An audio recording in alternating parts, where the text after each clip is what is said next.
सर्व आपला संसार सोडून तिथे रात्रंदिवस सरकारला विनंती करतायत की आमच्या शेतीला आमची जी शेती तुम्ही घेताय ह्या शेतीला आमच्या रास्त भाव द्या।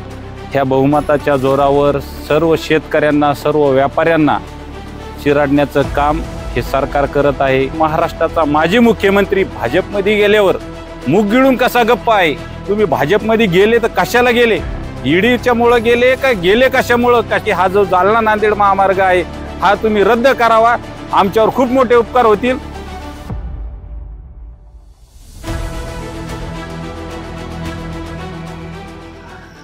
जालना नांदेड समृद्धी महामार्ग शेतकऱ्याचं धरणे आंदोलन देवमूर्ती येथे आज राठी साहेबांच्या नेतृत्वामध्ये 80 दिवस झाले इथं शेतकरी धरणे आंदोलनाच्या माध्यमातून सर्व आपला संसार सोडून इथे रात्रंदिवस सरकारला विनंती करतायत की आमच्या शेतीला आमची जी शेती तुम्ही घेताय ह्या शेतीला आमच्या रास्त भाव द्या। पण हे गेंड्याच्या कातडीचं सरकार ह्या शेतकऱ्याचं म्हणणं काही ऐकायला तयार नाही।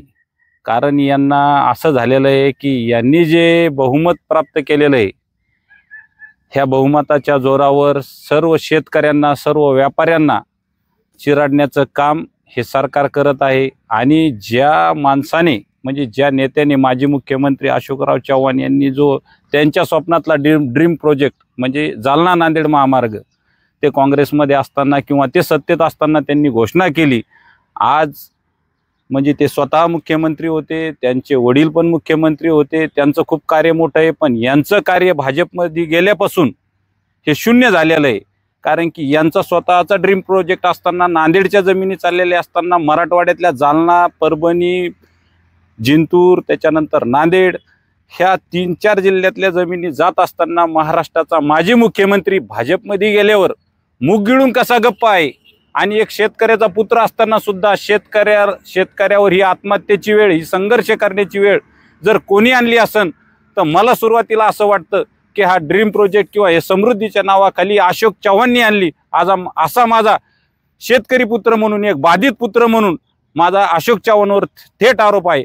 आणि त्यांना जर असं काही वाटत असेल किंवा ह्या शेतकऱ्याबद्दल ह्या बाधित शेतकऱ्याबद्दल किंवा त्यांच्या ड्रीम प्रोजेक्टबद्दल काही तळमळ असेल तर त्यांनी ह्या सर्व मराठवाड्यातील बाधित शेतकऱ्यांना त्याचा योग्य मोबदला देण्याकरता तुम्ही भाजपमध्ये गेले तर कशाला गेले? ईडीच्या मुळे गेले का गेले कशामुळे? ते प्रोजेक्ट करून घेण्याकरता गेले हे आधी तुम्ही एकदा सर्व जनतेसमोर सांगण्याची गरज आहे। एवढंच मला वाटतं। मी सर्व म्हणजे सरकारला परत एकदा विनंती करतो की तुम्ही जे काही समजा 5वी बहुमताच्या जोरावर आलेले आहात हे सर्व महाराष्ट्राला माहीत आहे, पण आमची एक शेतकरी म्हणून तुम्हाला विनंती आहे, जर आम्हाला न्याय देत नसेल आमची शेवटची एक विनंती आहे की हा जो जालना नांदेड महामार्ग आहे हा तुम्ही रद्द करावा, आमच्यावर खूप मोठे उपकार होतील एवढीच मी विनंती करतो।